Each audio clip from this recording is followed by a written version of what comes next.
បាទស្វាគមន៍មកកាន់វីដេអូថ្មីបាទវីដេអូនេះខ្ញុំទៅកោះរ៉ុងពីយប់បាទអញ្ចឹងខ្ញុំទៅចុងខែ1អញ្ចឹងណាហើយយើងជិះតាមផ្លូវជាតិលេខ4យើងចង់ដឹងថាផ្លូវវាស្អាតអត់អញ្ចឹងណាគេធ្វើឲ្យដល់ណាអីអញ្ចឹងទៅអានេះផ្លូវជាតិលេខ4យើងកាន់តាមកំពង់ស្ពឺកោះកុងអញ្ចឹងទៅបាទហើយខ្ញុំចេញម៉ោង9ពេលផឹកហើយចាំមើលទៅដល់នោះម៉ោងប៉ុន្មានអញ្ចឹងណាអានេះផ្លូវទៅកំពង់ស្ពឺបាទគឺគេធ្វើស្អាតច្រើនស្ពានថ្មីគេធ្វើហើយអញ្ចឹងណាហើយនេះយើងមកដល់គិរីរម្យអីអញ្ចឹងយើងមកជិះបាន1ម៉ោងកន្លះមកដល់គិរីរម្យហើយយើងផឹកទឹកអីសម្រាប់ហើយបើយើងតតាណាទៅទៀតចឹងណាបាទនេះយើងមកដល់លោកយាយមកអីអត់បានចូលសាពេអីទេហើយផ្លូវឈ្មោះពេជ្រដុលបាទគឺថាសួរជិះធម្មតាទេហើយទេសភាពរៀងបែកសចឹងណាដូចអានេះភ្នំវាចុះអាប់ចុះអីចឹងទៅវាមានអាប់ច្រើនអញ្ចឹងអត់សូវច្បាស់អានេះខ្ញុំថតពី Insta X5 ដូចគ្នាចឹងយើងជិះហួសជួសយាយមកហើយទៅយើងនឹងជិះតទៅលើបែកសេមបលបាទអានេះមកដល់ផ្លូវបែកសេមបលហើយផ្លូវពីផ្លូវបែកសេមបលទៅកំពង់សោមគឺធ្វើបានពាក់កណ្ដាលហើយបាទហើយធ្វើបានពាក់កណ្ដាលដល់ត្រឹមផ្លូវបត់ទៅកែបផុសណាផិនអុកញ៉ាមមកធីចឹងទៅអាហ្នឹងគេធ្វើរត់ហើយទេនៅដីហុយចឹងទៅអានេះកន្លែងដងចកាដងប្រេងគាត់កាប់ខ្លះចឹងទៅកាប់ច្រើនឡងវាលចឹងទៅហើយមើលផ្លូវស្អាតអាឡងគេទំចាក់បានតែកណ្ដាលចឹងណាចឹងទីទៅយើងទៅហូបបាយថ្ងៃនៅ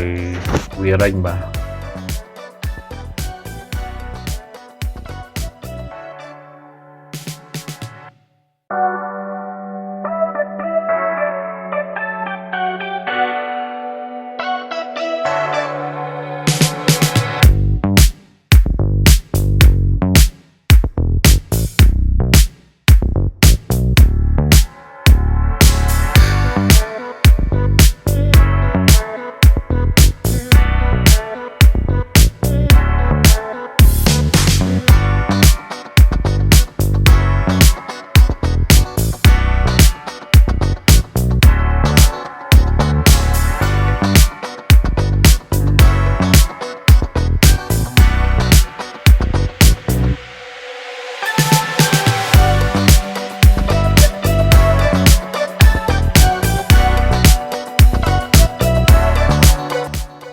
បាទយើងហូបបាយថ្ងៃហើយ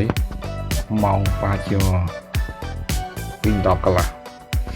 ចឹងយើងតតាណាពីវារិញតាមផ្លូវស្ទឹងហាវចាក់បតុងជិះតាមហ្នឹងទៅវាលឿនជាងវាអត់សូវស្ទះផ្លូវចឹងណាហើយទេសភាពក៏ស្អាតដែរផ្លូវស្ទឹងហាវក៏ដល់ផែបងដល់ផែកប៉ាល់ក្រុងស្វ័យយ័តក្រុងបរសៃនុចឹងណាហើយយើងនឹងយកម៉ូតូទៅផ្ញើនៅនឹងហើយមិនឡើងទូកចឹងទៅបាទ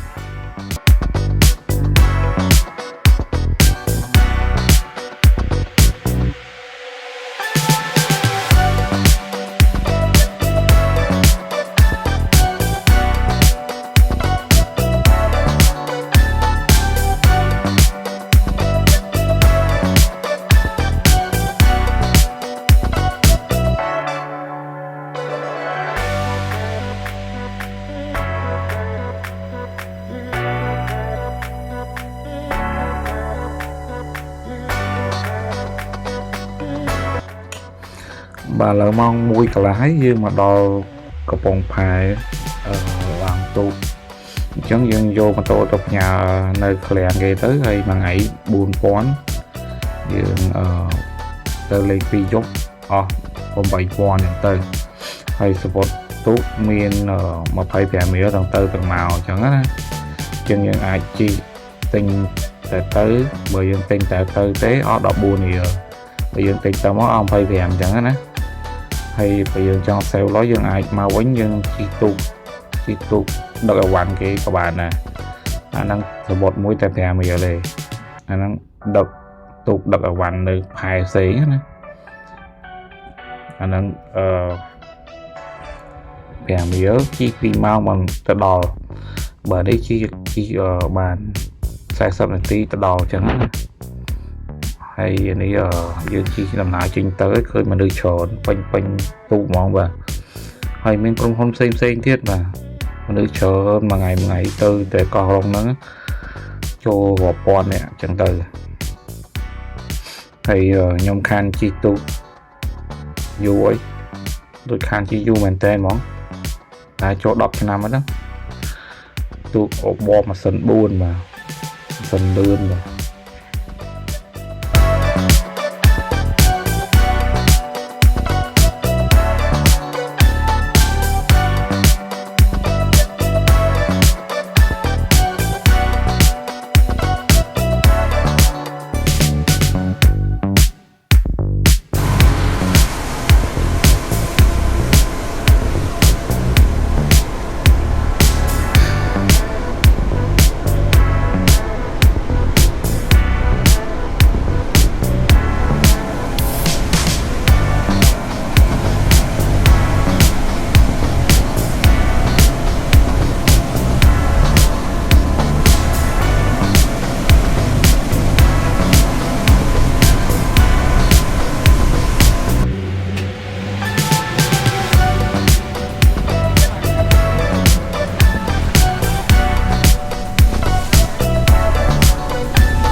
បាទអញ្ចឹងទៅដល់ហ្នឹងគេចូលផែមួយអញ្ចឹងដើម្បីដាក់មនុស្សអញ្ចឹងណាអញ្ចឹងឥឡូវមនុស្សតអស់ហើយគេចូលផែពីច្រើនគេចូលផែឡុងសិតហ្នឹងគេចូលច្រើនជាងគេព្រោះកន្លែងហ្នឹងស្អាតអញ្ចឹងណាអញ្ចឹងអានេះខ្ញុំដោយសារខ្ញុំគេនៅចិត្តផែកោះតូចអញ្ចឹងខ្ញុំត្រូវទៅឈប់នៅកោះតូចឈប់ជុំក្រោយគេអញ្ចឹងទៅ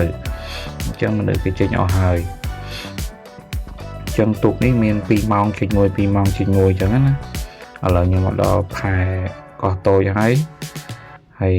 យកវ៉ាន់យកអីទៅដាក់នៅកន្លែងគេងហើយកន្លែងគេងខ្ញុំគឺកក់តាម booking.com ខ្ញុំដេកនៅក្នុងដុំចឹងណាអាខែ6គេចឹងណាមកបន្ទប់មាន6 7ខែចឹងទៅចឹងអានេះបន្ទប់គេខែ1ចឹងទៅ1ម៉ែត្រ2ម៉ែត្រ3ចឹងទៅ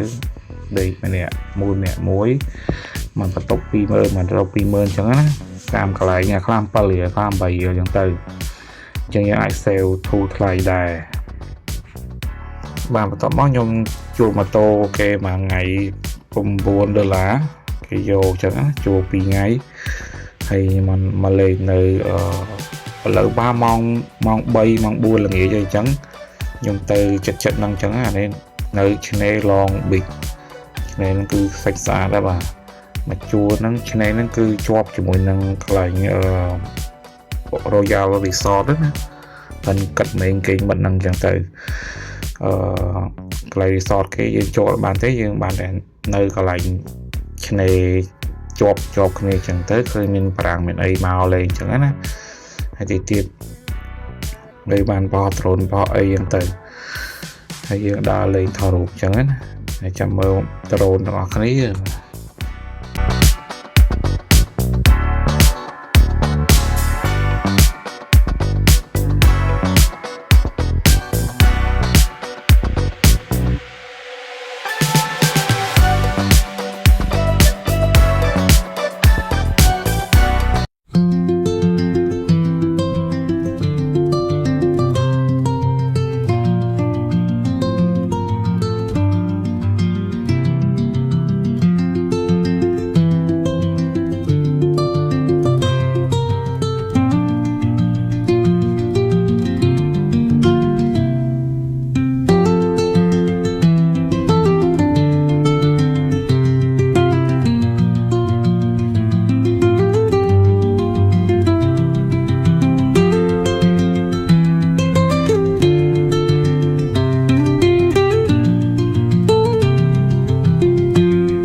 បើបន្ទាប់ពីចេញពីឆ្នេរនឹងមកយើងមកត្រង់ទៀតមកយើងមកដល់កន្លែងRoyal កន្លែងគេឈ្មោះ Bar Sunset Long Beach ចឹងណាកន្លែងហ្នឹងកន្លែងមើលថ្ងៃលិចស្អាតមែនទែនហើយគេឃើញគេថតដែរនៅក្នុងទូនៅក្នុង Facebook ចឹងទៅមានប្រាំងមកច្រើនយើងអាចទៅអង្គុយលេងផឹកត្រាបៀញ៉ាំហើយកំងញ៉ាំម្ហូបអីចឹងទៅខ្ញុំផឹកត្រាបៀមួយកែវហើយអង្គុយលេងទៅហើយនៅនឹងខ្យល់ត្រជាក់មកខ្យល់មកហើយយើងអង្គុយមើល sunset នេះចូលម៉ោង4ម៉ោង5ហ្នឹងម៉ោង5ហ្នឹងចឹងម៉ោង6អីមិន sunset ចឹងណាយើងអង្គុយលេងនៅហ្នឹងទៅ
បាទនេះជា